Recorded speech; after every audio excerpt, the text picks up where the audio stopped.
कुछ जॉब रह गई है जो परमानेंट है। टीचर्स की भी कॉन्ट्रैक्ट पे चलती है, हर स्टेटों में चलती है और वहाँ पैसा बहुत कम मिल रहा है। गवर्नमेंट ने जो एक रेट तय किया हुआ है वो लोगों को नहीं मिलता। अब सरकार के पास इतने संसाधन नहीं कि हर ऑफिस में जाके पूछे। समाज काबिल नहीं होगा तो रोजगार नहीं मांगेगा। केरल तक के स्टूडेंट आगे भर जाते, दिल्ली वालों को नोएडा और गुड़गांव जाके पढ़ना पड़ रहा है। दिल्ली तो ऐसा बना दिया है, मतलब एक नरक का स्थान है। नमस्कार, आप देख रहे हैं सौगंध टीवी और मैं हूं आपके साथ राधिका शर्मा। बात कर लेते हैं कुछ जमीन से जुड़े हुए मुद्दों की। बात हो रोजगार की, कितना रोजगार मिला है, क्या वाकई में देश में रोजगार है, या देखा जाए तो रोजगार नहीं है, कहीं ना कहीं कमी आई है। जनसंख्या बढ़ी है तो रोजगार में कमी आई है, या महंगाई बढ़ी है तो आमदनी में कमी आई है। आइए बातचीत कर लेते हैं, क्या कुछ कहना है, क्या कहेंगे सर? देखिए, रोजगार का जहाँ तक मैटर है, अगर हम पूरे देश का अवलोकन करते हैं तो गवर्नमेंट जॉबों में तो कटौतियां हो रही हैं और ज़्यादातर जो जॉब आ रही हैं छोटे तबके की, जिससे कि आम लोग जुड़े, वो कॉन्ट्रैक्ट पे आ रही है। अभी मैं देखता हूँ, अभी एटीआई जो डीटीसी में चलते थे उनकी तनख्वाह 85,000 है, कंडक्टरों की 17,000 है। अब 17,000 में गुजारा नहीं हो सकता इंसान का। दूसरी चीज भाई, कुछ जॉब रह गई है जो परमानेंट है। टीचर्स की भी कॉन्ट्रैक्ट पे चलती है, हर स्टेटों में चलती है और वहाँ पैसा बहुत कम मिल रहा है। एक तरह से जो है ना, समान वेतन और समान पे वाला जो सिस्टम है वो फॉलो नहीं हो रहा है। अच्छा, जो प्राइवेट जॉब में क्या होता है, गवर्नमेंट ने जो एक रेट तय किया हुआ है वो लोगों को नहीं मिलता। अब सरकार के पास इतने संसाधन नहीं कि हर ऑफिस में जाके पूछे। लोग कंप्लेंट नहीं करते, क्यों नहीं करते कि उसको हटा दिया जाएगा 10 और खड़े लगने के कहीं लिए। ना कहीं उनको भी ये रहता है कि अगर हमारा रोजगार भी हाँ। चला गया हाँ। तो हमारा जो घर का खर्चा है वो कैसे वो चलेगा? कैसे चलेगा। हाँ। तो वो लोग भी कंप्लेंट नहीं करते, उसको पता है मैं जाऊंगा 2 और खड़े हो जाएंगे आके। हाँ। तो ये एक सिस्टम चल रहा है। और दूसरी चीज, जो आपकी महंगाई है, देखिए महंगाई का क्या होता है कि ये हमेशा कभी घटती नहीं है, ये बढ़ती रहती है। कभी नहीं, आज तक कोई नहीं कह सकता घटी है। कुछ वेजिटेबल्स है, वेजिटेबल जो है ना कई चीजों पे निर्भर करती है। बारिश हो गई 10 दिन तो माल मंडी नहीं पहुंचा तो चीज महंगी हो गई, जैसे टमाटर है। अभी 150-300 तक गया था, अभी 20 रुपए में मिल रहा है। तो ये अवेलेबल होना। अब बारिश होती तो उसके फूल बड़े नाजुक होते हैं टमाटर के, वो झड़ जाते हैं, फिर नए फूल आने में 10-15 दिन लगेंगे या माल पहुंचने में मंडी तक टाइम लगेगा, तो वो सस्ता होने में टाइम लग जाता है। अब जैसे प्याज अब महंगी होगी, ये जनवरी तक होगी, जनवरी में नई फसल आ जाएगी, फिर जो खत्म हो जाएगी। फिर तो अगर देखा जाए ना कहीं ना अच्छा, कहीं दूसरी चीजें और बहुत सारी चीजें जिसपे की महंगाई बढ़ती है। अब क्या है कि लोग थोड़े कामचोर हो गए। अभी आटा दिल्ली में 40 रुपए मिलता है, गेहूं 23 रुपए है, नॉर्मल गेहूं 24, 25, 26 लगा लो, पिसाई 3 रुपए है या 5 रुपए है, तो 28 रुपए में पड़ जाए। लेकिन लोग थैली का लेते हैं, पैकेट वाला लेते हैं। कहीं ना तो कहीं समय का अभाव भी हो सकता है कि समय समय नहीं का है। अभाव भी, लोग जो ना मतलब कि परेशानी में पड़ना नहीं चाहते, मतलब शारीरिक मेहनत करना भी छोड़ दिया। मैं तो गांव में भी देखता हूँ, किसान भी शारीरिक मेहनत करना छोड़ चुके। खरपतवार है तो दवाई सुखा देगी, तो पैसा इन्वेस्ट ज्यादा हो रहा है, मेहनत नहीं कर रहे।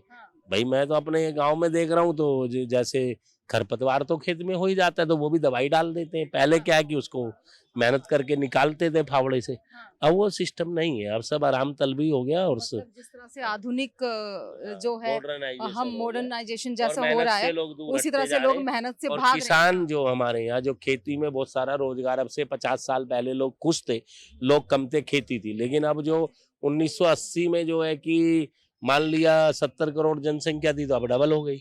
अब उतना संसाधन खेती रही नहीं है, खेत छोटे होते गए, 2-3 पीढ़ी आ गई ना 50 साल में, तो तीसरी पीढ़ी आ गई, खेत डिवाइड होते चले गए, तो उनका कभी काम वहां पे नहीं चल रहा है। तो नहीं चल रहा है तो या तो वो दूसरा ऑप्शन ऊपर है, बल्कि वो खेती ऐसी हो गई, ना निगलते बन रहा है ना उगलते बन रही है। ठीक है, अब उसमें किसान तो है, कार्ड भी बन गए, खेती कितनी है, 1 एकड़ 1 एकड़ भी नहीं है। तो 1 एकड़ भी नहीं तो काय के किसान, तुम तो मजदूर से भी गए।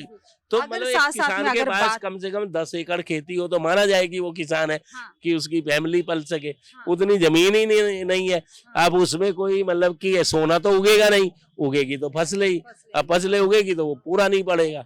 ये है अच्छा, समस्या। अगर बात की जाए जिस तरह से जब हमारी अभी सत्ता में जो पार्टी है जब वो आई थी, उसने बोला था कि अगर आपको कहीं से जॉब नहीं मिलता, रोजगार नहीं मिलता तो अपना काम करो। क्या देखिए, लगता है आजकल के उसका वक्त में जो मैं बताता महंगाई हूँ। है, आजकल के देखिए, वक्त में अपना काम करना हाँ, इतना आसान? ऐसा देखिए कारण क्या है कि हमारे यहाँ टेक्निकल एजुकेशन का अभाव है।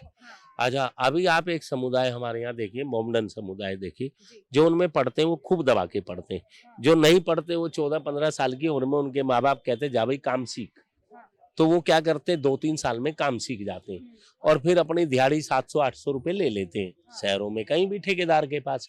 अच्छा, या कुछ उनमें ठेकेदार बन जाते हैं, तो वो अपना हाथ का काम है। अब हिंदू समाज में देखो कोई 12वीं करके मैनेजर बनना चाहता है, टाई लगा के बैठना चाहता है, तो भाई टाई तो हर कोई लगा के मैनेजर तो बन नहीं सकता, तो काम हाथ का सीखोगे नहीं और रोजगार तुमको चाहिए, तो भाई वो सरकार भी उतना, जब आपके माँ बाप आपका ठेका नहीं ले पा रहे तो सरकार कब तक ठेका लेगी? सरकार भी बोल देगी आ रहा प्रश्न क्या था कि अपना काम खोलना, जैसे बोला जाता है नौकरी ना मिले तो अपना काम करो, अपना काम करना क्या इतना आसान है? देखिए रोजगार की, खाने की बात, व्यापार करना और अपना टेक्निकली काम सीख के नौकरी करना अलग अलग चीजें। जब आदमी नौकरी करता है काम सीख के तो उसमें इन्वेस्टमेंट नहीं होती है, उसमें इतनी इन्वेस्टमेंट होती है कि आपको 7 दिन पे खर्चा देगा ठेकेदार या एक महीने बाद आपको तनख्वाह देगा, ठीक है, उसमें भी खर्चा दिया जाता है। नॉर्मली ठेकेदार हर हफ्ते खर्चा देता है, लेबर को 1000 रुपये देता है, ठीक है, तो उसमें उसका हफ्ते का खर्चा चल जाता है, फिर उसका हिसाब कर देता है। ये तो हो गया एक प्राइवेट काम का। लेकिन प्राइवेट नौकरी में क्या होता है कि भाई आपको 1 महीना आपने काम किया, फिर 7 या 10 तारीख को, मतलब 40 दिन आप काम करोगे तब आपको पेमेंट मिलेगी, ठीक है, वो 7, 8, 10 दिन की पेमेंट दबी रहती है, उसके बाद आप छोड़ के जाओगे वो मर जाएगी 10 दिन की पेमेंट, ठीक है। ये तो एक गणित चलता है हिंदुस्तान में, और वो इसीलिए 10 दिन का दबा के रखते हैं, भाई अगला लगा रहे मेरे पास, काम करते रहे, मेरा भी काम ना रुके, ये भी काम करता रहे, तो ये चीजें हैं। अब सब जो एजुकेशन की बात है, तो एजुकेशन में भी बहुत सारी जो बी या सी कैटेगरी, आपने देखा कोई आईएएस कॉन्ट्रैक्ट पे लगा हुआ? नहीं देखा। आपने किसी नेता को देखा कि भाई ये तूने 4 साल नेतागिरी करी है, आप सांसद रहे, उसके बाद घर जाओ, किस चीज की पेंशन, किस चीज की पेंशन? तो कभी देखा ऐसा? नहीं सुना होगा।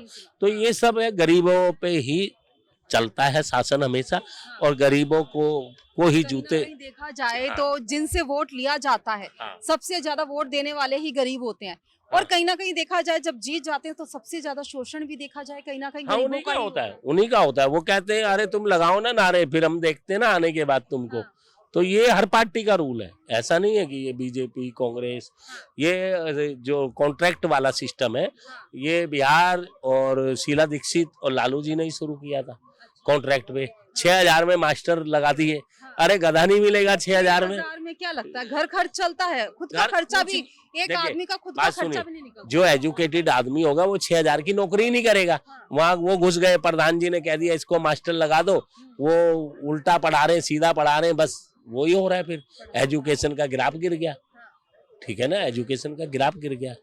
तो ये सब चीजें होती है। शिक्षा के मायने बदल गए कि आपने तनख्वाह कम कर दी, तो शिक्षा के कहीं ना कहीं मायने बदल गए। देखिए शिक्षा के मायने बदलेंगे तो देखा जाए तो देखिए समाज काबिल नहीं होगा तो रोजगार नहीं मांगेगा, आपके पीछे पीछे घूमेगा। ये लोग चाहते हैं पीछे पीछे घूमे, ठीक है। जो सक्षम है वो अपने बच्चों को प्राइवेट स्कूल में पढ़ा के आगे कर रहे हैं, भेज रहे हैं उनको, ठीक है ना। अब जो है एजुकेशन जो है, जो अच्छे लोग हैं वो अपने बच्चों को नहीं भेज रहे सरकारी में, वो प्राइवेट में भेज रहे हैं। वो तुम्हारी सीटों में उनका काम नहीं आ रहा तो वो बाहर भेज के डॉक्टर बनवा रहे हैं, दूसरे देशों में बनवा रहे हैं। देखा जाए जो भारत के युवा हैं उनका एक एम रहता है, 12वीं करूंगा बाहर जाऊंगा, बाहर अपनी ग्रेजुएशन कंप्लीट करूंगा, साथ साथ में पार्ट टाइम जो है जॉब। इसका भी कारण बताता हूँ। हम लोग दिल्ली के हैं, हम दिल्ली में रहते हैं, यहाँ सेंट्रल यूनिवर्सिटी बनाई हुई है, केरल तक के स्टूडेंट आके भर जाते हैं। दिल्ली वालों को नोएडा और गुड़गांव जाके पढ़ना पड़ रहा है। आप केरल जाओगे तो भारी स्टेट में आ जाओगे। दिल्ली वालों का तो हर जगह डूब मरना है। दिल्ली तो ऐसा बना दिया है, मतलब एक नरक का स्थान है दिल्ली वालों के लिए। जो यहाँ का मूल जो निवासी है, जिसके बच्चे यहाँ पढ़ रहे हैं, वो नरक है उनके लिए दिल्ली। बाहर वालों के लिए स्वर्ग है दिल्ली, क्योंकि वो वहां भी ऑप्शन है उनके पास, यहाँ भी ऑप्शन है। यहाँ वालों के लिए कोई ऑप्शन नहीं। दिल्ली पुलिस ले लीजिए, दिल्ली पुलिस में दिल्ली के लोग ही नहीं है। पुलिस कांस्टेबल से लेके कमिश्नर तक सब बाहरी हैं, हरियाणा के हैं, राजस्थान के हैं, वेस्टर्न यूपी के हैं, लेकिन दिल्ली के नहीं है, क्योंकि वो भाग दौड़ में वो पास हो जाते हैं, वो गाँव के हैं, ठीक है ना। दूसरी चीज, अब ले लीजिए आपका जो डिपार्टमेंट ले लीजिए, उसमें जो है ऑल इंडिया बेस पे डीएसएस भी भर्ती करता है, दिल्ली का बोर्ड है, लेकिन भर्ती ऑल इंडिया बेस पे करता है। अब आपने 10 वैकेंसी निकाली, उस पर ऑल इंडिया बेस में भर्ती होगी तो दिल्ली वाले का 1-2 का नंबर आ जाएगा, बाकी तो बाहर के लगेंगे। तो ये, और ऐसे ही यहाँ विश्वविद्यालय है, दिल्ली यूनिवर्सिटी है, उसमें भी क्या, केरल में, अब मान लिया केरल में एक प्रदेश है बिहार, बिहार में एक समय था जब दिल्ली में पहली बार DSSB ने मेरिट पे भर्ती करी, तो मेरिट में वहां पे 85% की लिस्ट नंबर आते थे, बिहार में रख देते थे नंबर, तो वो सब भर्ती हो गए यहाँ टीचर में, दिल्ली वाले रह गए। तो दिल्ली वाले गए वर्मा जी के पास, CM थे उस समय साहब सिंह, बोले भाई ये क्या किया तुमने, यहाँ तो 61% का टॉपर है दिल्ली यूनिवर्सिटी का इकोनॉमिक्स का, 85% कहाँ से आएंगे। तो ये चीजें हो जाती हैं। ये सारी चीजें अगर देखा जाए तो कहीं ना कहीं शिक्षा की बात की जाए, और बात की जाए जिस तरह से आजकल का मॉडल है, 6-6 हज़ार रुपये में जो है वो टीचर रखे जा रहे हैं, कहीं ना कहीं देखा जाए शिक्षा में कमी पड़ रही है। शिक्षा में कमी पड़ रही है तो कहीं ना कहीं रोजगार में भी कमी पड़ रही है, और साथ साथ में महंगाई है वो तो बढ़ती जाती है, कभी कम नहीं होती। इन तमाम मुद्दों पर जानकारी ली हमने। इस खबर में फिलहाल इतना ही। ऐसी तमाम खबरों के लिए जुड़े रहिए हमारे साथ, देखते रहिए सौगंध टीवी। कैमरामैन किशन के साथ राधिका शर्मा। आप देख रहे हैं सौगंध टीवी, सौगंध वतन की।